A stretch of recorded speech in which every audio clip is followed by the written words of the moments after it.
at gabay ng magulang ang kailangan. Maaaring may masiselang tema, lengguwahe, karahasan, sexual, horror o droga na hindi angkop sa mga. Hanggang ngayon ay nagluluksa pa rin si Tanggol sa pagkawala nga nito ni Mokang at ang lahat ay awang-awa na nga sa kanya dahil hindi nga nito kinakaya ang sakit na nararamdaman niya sa pagkawala ng babaeng pinakamamahal niya. Habang itong si Ramon din ay hindi nga makamove on sa nangyari sa kanyang asawang si Mokang, kung saan ibinigyan pa siya ng mga babae ng kanyang ama, ngunit hindi nga siya natuwa at tinutukan nga niya ng baril ang mga ito.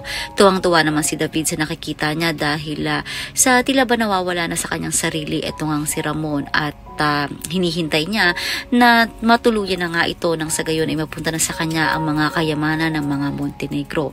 Habang ito namang si Bubbles ay nag-iisip kung paano niya maiibsan ang kalungkutan na nararamdaman ni Tanggol at kung may magagawa lamang daw siya ay gagawin niya para lamang hindi na makita na luhaan ito nga si Tanggol at ngayon ay bibisitahin nga niya dito nga sa selda ito. Ngunit ano nga ba ang kaya niyang gawin o magagawa niya upang mawala ang sakit na nararamdaman ni Tanggol ngayon sa pagkawala ni Mokang? Yan ang mga dapat nating abangan sa mas tumitinding mga kaganapan at bakbakan dito nga lang sa FPJ's Batang Quiapo.